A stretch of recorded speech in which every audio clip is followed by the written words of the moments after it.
right? Like, let's say you're kind of, you're kind of a loser. That is and huge. It's like a lot of the hot girls that aren't crazy don't want to deal with you, right? Because they can pick somebody who's not a loser, and you go with some girl that's crazy, right? I mean, that's just what happens.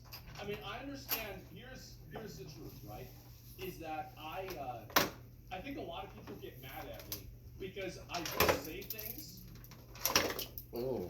There's something jingling around in there. Uh-oh.